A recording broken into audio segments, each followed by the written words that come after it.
Olá pessoal, tudo bem com vocês? A ideia do vídeo de hoje é a gente fazer um convite à leitura da obra Da Tranquilidade da Alma, do Sêneca.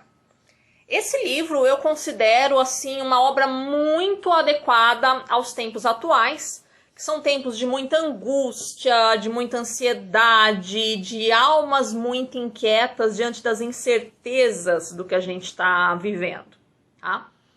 Então a ideia eu vou contextualizar aqui um pouquinho sobre essa obra e depois passar para vocês a minha leitura. É uma obra que você consegue fazer numa tarde, então tranquilo da gente estudar, vale muito a pena, tá? Essa obra do Sêneca, ela se enquadra numa escola de pensamento chamada de estoicismo, que é uma escola do período helenístico, o período em que a Grécia cai sob domínio político de Roma. Então todas aquelas discussões de filosofia política que a gente tanto encontra no Platão e no Aristóteles, elas vão perder o foco. Não vai ser mais o foco da filosofia a discussão política, tá? Porque é um momento em que realmente a participação política dos gregos ela é bastante restrita, tá? Então, as discussões da filosofia, nesse momento histórico, elas vão se voltar muito mais para a vida interior, tá? Para a gente buscar modos de vida, né, que se adequem a esses duros tempos que a gente está enfrentando. Tá? Por isso que o estoicismo ele vai estar tão na moda hoje, né, da gente resgatar essa filosofia, que é justamente uma filosofia que busca explicar, né, dar conselhos sobre como a gente lidar com momentos de dificuldades. Tá? Do que os gregos produziram na filosofia estoica, sobrou muito pouco. Tá? O que a gente tem mais hoje são a obra dos estoicos romanos. Tá? Como exemplo aqui o Sêneca, que eu estou trazendo para vocês. E o que vem a ser a felicidade para os estoicos? A felicidade consiste na prática da ataraxia, que a gente traduz como o conceito de imperturbabilidade da alma. Em que consiste a imperturbabilidade da alma? É a gente procurar conservar o mesmo nível de serenidade, tanto nos períodos de bonança, quanto nos períodos de adversidade. Uma tentativa da gente buscar um equilíbrio, porque a gente tem sempre uma tendência de ficar muito feliz em períodos de bonança e muito triste, muito depressivo em períodos de adversidade. Então, para os estoicos, isso não é bom, tá? Por quê? Porque a gente sabe que os períodos de bonança, eles não são eternos. A gente alterna aí, grosso modo, ao longo da vida, períodos de bonança com períodos de adversidade. Tá? Então, a sabedoria, o equilíbrio, ele vai estar justamente aí. Na gente não ficar muito eufórico em momentos de bonança, nem ficar muito depressivo em tempos de adversidade. Tá? Não se trata aqui, como alguns podem pensar à primeira vista, de viver uma vida sem graça, uma vida sem emoções. Tá? Mas apenas da gente reconhecer essa inconstância, né, desses momentos da nossa vida, né, dessa impermanência, tanto da adversidade quanto da bonança na nossa vida. Tá? E com isso a gente aprender a lidar, aprender a viver com esses momentos de adversidade. Tá? Mesmo porque a importância da gente aprender a lidar com esses momentos de adversidade é para que esse sofrimento que a gente tenha, ele não se prolongue para muito além do razoável, tá? Tanto em intensidade quanto no tempo. Tá? No momento em que pessoas que não conseguem, não têm o hábito, né, de estudar sobre a adversidade, né, de bem dizer a adversidade, de aprender com ela, no momento em que ela chega, porque ela sempre vai chegar, né, você fica muito perdido, você não sabe para onde ir. Tá? E aí você corre muito o risco de sofrer muito além da conta e de prolongar esse sofrimento. Então a ideia dos estoicos é justamente fazer com que a gente aprenda a justa medida do sofrimento e aprender, né, ao longo da vida quais serão as providências que você vai tomar no momento em que o sofrimento chegar, porque ele é inevitável, né? Ele vai chegar, tá? Para os estoicos, então, a melhor atitude diante da adversidade é a resignação. E aqui, cuidado, que a gente confunde muito resignação com conformismo, tá? Não tem nada a ver uma coisa com a outra. Não é você simplesmente aceitar, chorar e aceitar que a vida é uma desgraça e não tem jeito. Não se trata disso, né?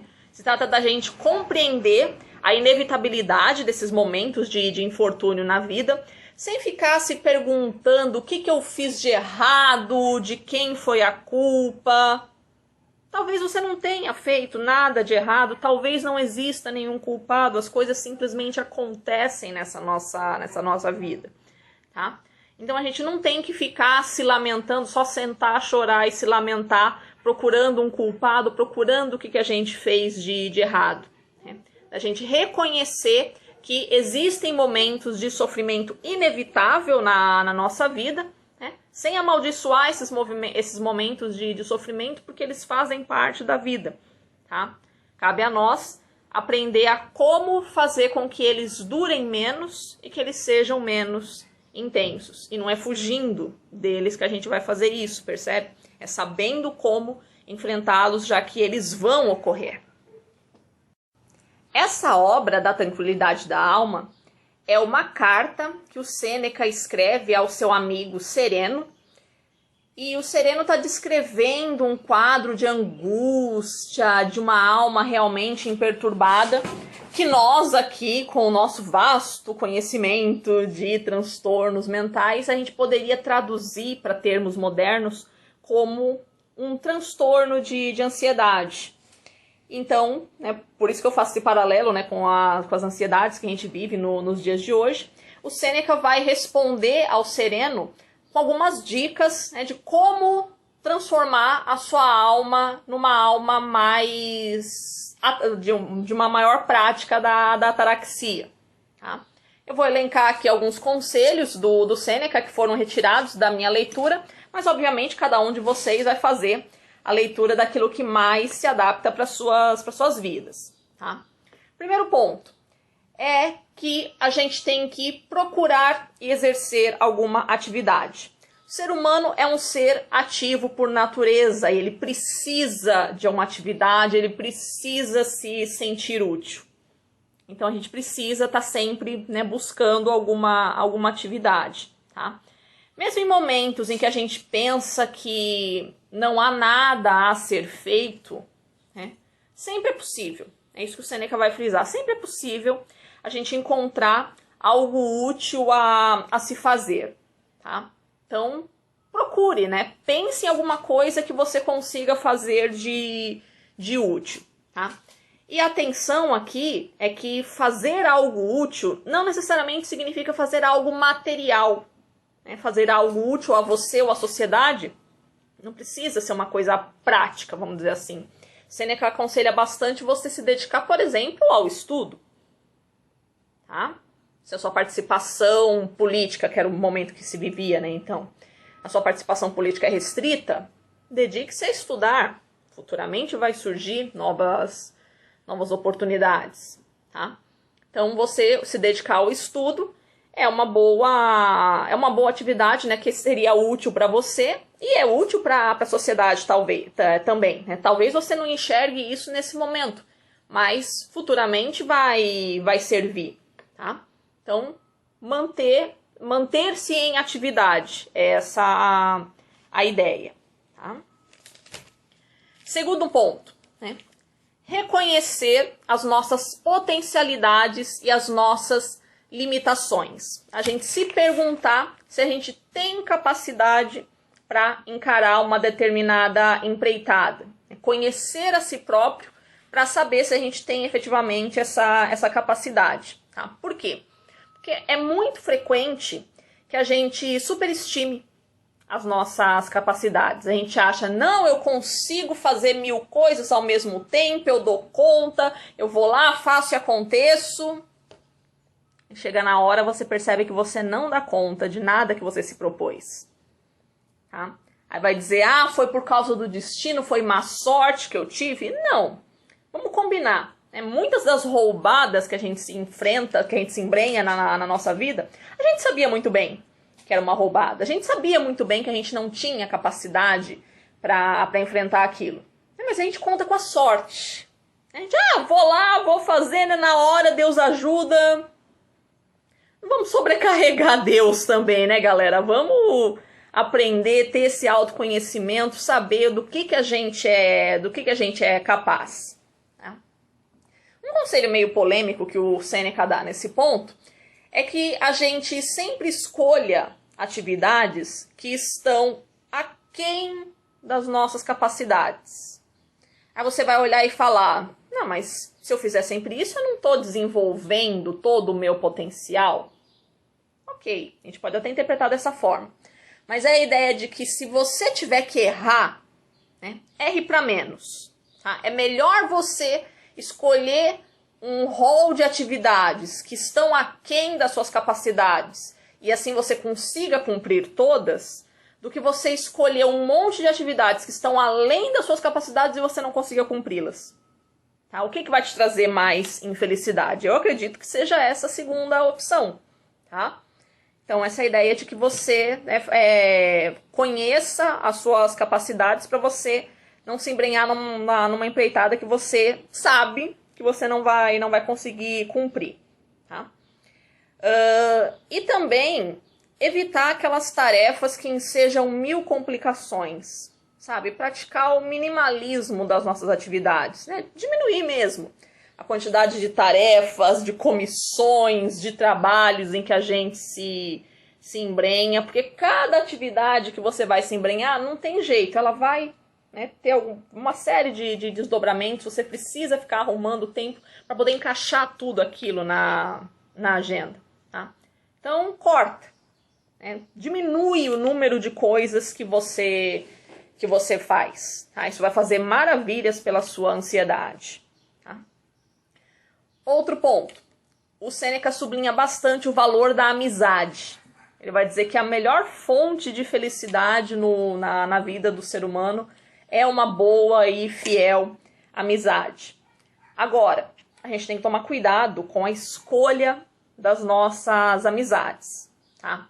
Ele recomenda que a gente evite os amigos corruptos, porque não existe nada de virtuoso na corrupção, e se você tem amigos corruptos, a chance de você ir por esse caminho também é bastante grande. Tá? Então evite os amigos corruptos e evite aquelas pessoas eternamente queixosas. Sabe a hiena? Ó céus, ó vida, ó azar, aquelas pessoas que só sabem reclamar da vida. Né? Evita, né? Fica um pouquinho distante desse tipo de pessoa. Mas isso é muito cruel, porque existem pessoas que precisam de ajuda, eu não posso ficar me afastando, ficar só perto de pessoas felizes. Você sabe muito bem distinguir uma pessoa doente, que precisa de ajuda, do que uma pessoa chorona, uma pessoa que reclama por hobby. Tá? É disso que o Sêneca está falando, de você saber fazer essa distinção e se afastar dessas pessoas que não são doentes, que não querem ajuda, não precisam de ajuda, elas querem apenas reclamar, querem apenas chorar. Né? Então, não escolha esse tipo de pessoa para serem seus amigos. Tá? Outro ponto, o desapego ao dinheiro. Muita gente vai observar a história de vida do Sêneca e falar que ele foi bastante hipócrita nesse ponto, porque ele próprio era um homem muito rico. Né? É muito fácil para uma pessoa que é rica falar que a gente tem que ser desapegada do dinheiro. Tá? Mas, de novo, também não é disso que se trata. Não é uma apologia da mendicância que se faz aqui. Em nenhum momento o Sêneca fala que é ruim ter dinheiro. Tá? Muito pelo contrário, quando você tem dinheiro, você pode praticar o bem mais facilmente, você pode ajudar os outros, você pode praticar a caridade. É muito bom ter dinheiro. Agora, o que não é bom é você ser do dinheiro. Percebe a diferença? Tá? É de você ser escravo do dinheiro, de você ser incapaz de ser feliz se você reduzir o seu padrão de vida. Tá? Por que isso é importante? Porque sempre pode haver algum infortúnio em que você tenha que fazer um downgrade na sua vida. Tá?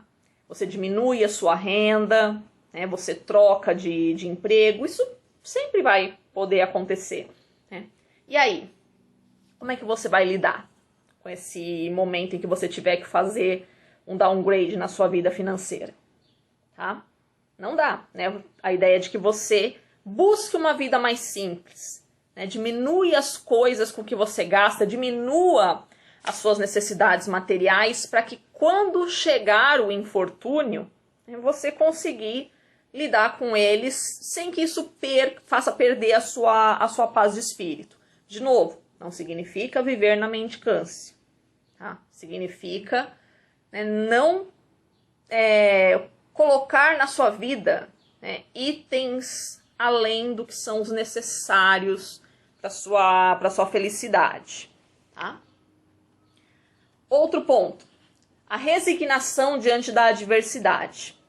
Aqui a gente tem o coração da obra do Sêneca, a ideia de que a gente tem que se familiarizar com os infortúnios. Porque tem gente que gosta de fugir dos infortúnios, né? Foge completamente de qualquer fonte de estresse. Não podemos culpar essas pessoas, mesmo porque eu também faço isso, né? Eu evito qualquer tipo de forma de estresse assim. Mas é forçoso a gente reconhecer que essa é uma atitude errada, tá? Porque momentos de estresse, eles são muito pedagógicos, tá? Ou deveriam ser, né? A gente precisa aprender a lidar com momentos de estresse, com momentos de angústia, porque eles são inevitáveis na nossa vida, tá? A gente precisa ter esse tipo de experiência estressante, angustiante, tá? É nelas que a gente vai aprender a lidar com a adversidade, porque a adversidade ela vai vir, né? A gente não vai viver tempos de bonança a vida toda, tá? Sempre vai ter reveses na nossa vida, tá? Não fiquemos pensando que eles só acontecem com os outros, tá? E aqui eu coloco aquilo que eu considero o melhor dos conselhos do Sêneca, tá? Que você aprenda não apenas com a sua adversidade, mas aprenda também e principalmente com a adversidade do outro. Observa como foi a vida do outro, como foi a desgraça do outro e como é que foi que o outro lidou com a desgraça. Isso é o que há de mais pedagógico que pode haver, tá? Por quê? Porque você, na hora em que a desgraça se abater em você, mesmo que você nunca tenha vivido aquilo, né? Mas o outro já viveu. Então você viu o que o outro fez de certo, você viu o que o outro fez de errado, e aí você vai repetir na sua vida aquilo que o outro fez de certo e vai eliminar aquilo que o outro fez de errado. Percebe? Tá? Não fica pensando que a desgraça só se abate sobre os outros.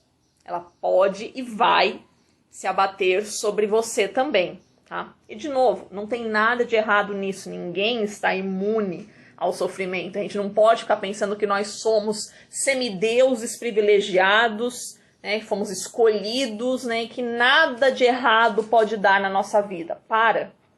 Né? As coisas podem e vão dar muito errado na nossa vida, eventualmente. Tá? Então, aprenda não só com os seus erros, com os seus infortúnios, mas também com os infortúnios dos outros. Tá? Outro conselho que ele dá ainda nessa linha, né, que além de você, né, nesse momento que você está aprendendo com o infortúnio do outro, mesmo que você não tenha, né, gente no seu círculo que apresente esses infortúnios, tá? Tenta imaginar, né, situações, né, muito cruéis, né, que podem acontecer contigo e como você reagiria com elas. Tá? Outro ponto super importante também, né, que é uma grande fonte de angústia pra gente, é a gente se antecipar aos infortúnios. Não existe imprevisto.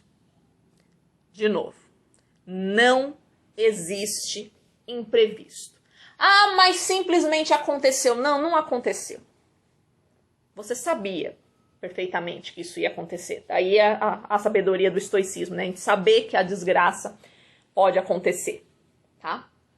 Se você tem parentes, um dia algum deles vai morrer. Se você tem um emprego, você pode perfeitamente perder esse emprego. Se você tem carro, você pode perfeitamente bater o carro. Se você mora numa cidade violenta, você pode perfeitamente um dia ser assaltado. Se você tem vida sexual ativa sem métodos contraceptivos, você pode engravidar. Percebe? Nada disso é imprevisto. A gente sabe perfeitamente que isso pode acontecer. A gente só não quer acreditar que vai acontecer com a gente. Né? Mas sim, pode e vai acontecer com você. Não tenha ilusões. Tá?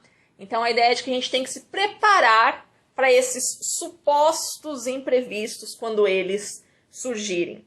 Que a gente tem que ter uma reserva financeira para quando essas coisas acontecem. A gente tem que ter tempo livre para lidar com essas coisas quando elas acontecem. A gente tem que ter um estoque de saúde física e mental para atravessar esses problemas. Né? Então não deixa para pensar no que você vai fazer só na hora que a desgraça chegar. Não. Antecipe, pensa, e se me acontecer o que aconteceu com fulano? E se me acontecer algo que aconteceu com uma pessoa na década de 40? Mire-se na história dos outros, tenta pensar nas possibilidades de infortúnio que podem se abater sobre a sua vida. E se planeje.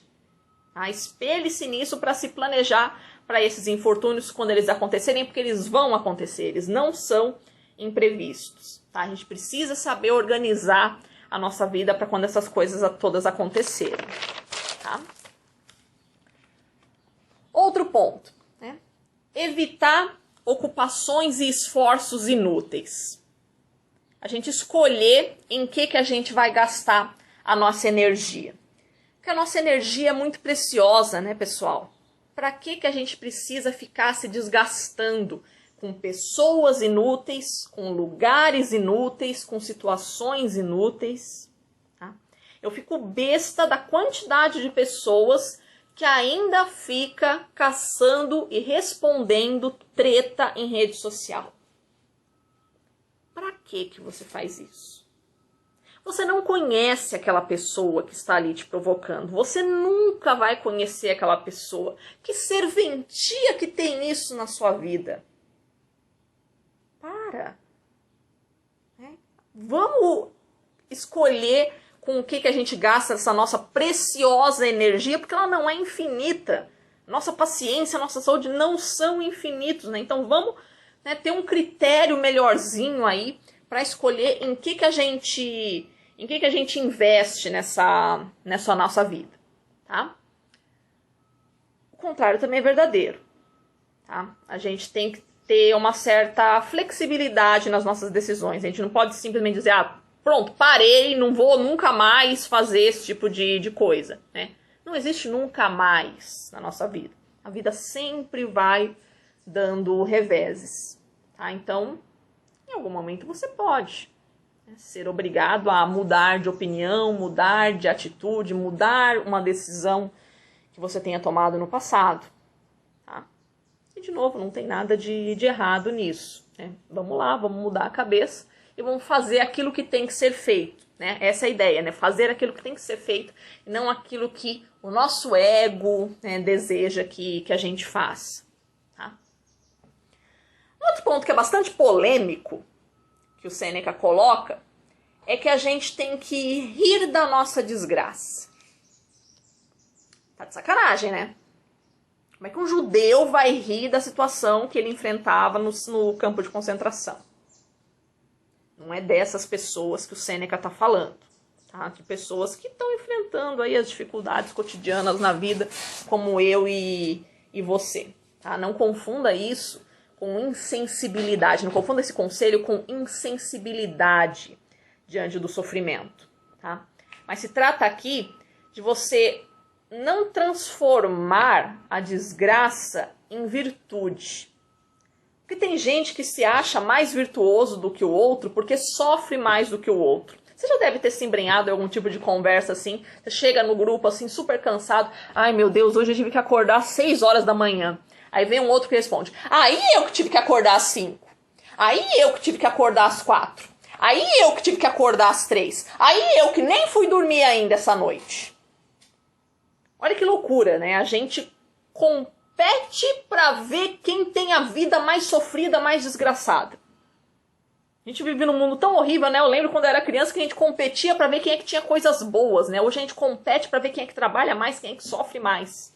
Né? Como se fosse virtuoso sofrer. Né? A virtude não está no sofrimento, na quantidade de sofrimento que você passa. A virtude está na maneira como você transcende, como você ressignifica esse sofrimento. Tá? Não tem nada de virtuoso em você ser um eterno sofredor. Tá? A virtude está na maneira como você lida com esse sofrimento e como você dá um exemplo de vida para as pessoas de como lidar com esse sofrimento. Tá? Simplesmente ser um sofredor eterno, né, não vai te levar para o céu. Tá? A virtude você vai praticar, a prática da virtude vai estar em dar um bom exemplo de conduta para o outro, né, de como se virar, né, como ser uma fonte de inspiração, de maneira geral, né, para as pessoas. Tá? Não fica competindo para ver quem é que sofre mais, quem é que tem uma vida desgraçada, não, que não tem nada de bonito nisso. Tá? Um outro ponto é a gente alternar períodos de esforço com períodos de descanso. Nós ocidentais, a gente é treinado a ser pessoas extremamente produtivas, né? A gente tem que produzir muito e produzir o tempo todo. Só que não é sempre que a gente está bem para isso. Né? A gente precisa descansar, né? Tem momentos que a gente não está legal, que a gente precisa parar e reavaliar a nossa vida, né? Então, a gente saber respeitar esses ciclos, né? Saber que a gente precisa desses momentos de pausa, precisa desses momentos de descanso. Ah, vamos sair hoje? Ah, hoje eu não tô legal. E amanhã? Amanhã também não. E depois de amanhã? E depois de amanhã também não? Ok. Não tem nada de errado nisso. Né? Não tem nada de errado em você ser aquela pessoa que a vida toda ajudou os outros e agora você é que precisa de ajuda. Nada é permanente, de novo, a gente volta sempre para o mesmo ponto, né? Nada é permanente nessa vida. Então não tem nada de errado em você fazer essas pausas, né? Ter esses momentos de descanso. Né? A gente precisa desses momentos em que a gente vai recarregar as nossas baterias. Tá? A gente se recolhe, recarrega as nossas baterias, para que somente com essas baterias efetivamente recarregadas é que a gente pode aproveitar quando a gente sair ao sol de novo. E vai ser até mais interessante, né? Porque uma vez a gente conhecendo o infortúnio, a gente observa isso na prática, na vida, uma vez a gente conhecendo o infortúnio, quando sai o sol, a gente vai aproveitar mais. Né? A gente vai saber dar mais valor às dádivas que a vida nos dá. Tá? E por último aqui, é a gente repetir todo esse ciclo. É a gente manter uma alma eternamente vigilante para sempre estar fazendo pausas que permitam a gente reavaliar a nossa conduta na vida. Não é porque você aprendeu sobre o estoicismo em algum momento na sua vida que você nunca mais vai ter nada para aprender sobre ele. Tá? E não só para o estoicismo, mas para qualquer outra coisa nessa vida. Você sempre vai ter alguma coisa a mais para aprender. Você sempre vai ter algo para se aprimorar. Tá? Então, você sempre recapitular os ensinamentos. Faça pausas frequentes na sua vida para reavaliar a maneira como você está vivendo. Talvez você esteja vivendo de acordo com os valores que você aprendeu, que você adquiriu, com as experiências que você viveu na sua vida, mas talvez elas não sejam mais adequadas ao momento, à circunstância que você está vivendo hoje. Tá? Então procura sempre refletir sobre a circunstância que você está vivendo hoje, né, e veja se o modo de vida que você está levando é adequado a essa circunstância que você está vivendo hoje. Porque talvez não seja. Tá? E também não tem nada de errado assim, no mundo, em o mundo não oferecer aquilo que você deseja. Aliás, muito pelo contrário, né? Errados estamos nós em achar que o mundo tem que se comportar da forma como nós desejamos que ele se comporte conosco. Tá? Então, faça pausas frequentes na vida para reavaliar se os seus valores, se a sua conduta estão de acordo com as circunstâncias que a sua vida exige nesse momento. Era isso por hoje, pessoal. Espero que eu tenha conseguido despertar em vocês o desejo de conhecer melhor a obra do Sêneca. Vai ser seguramente uma leitura muito proveitosa para todos nós, principalmente nesses tempos tão incertos que a gente vive. Tá? Obrigada pela atenção de vocês, pessoal, e até a próxima!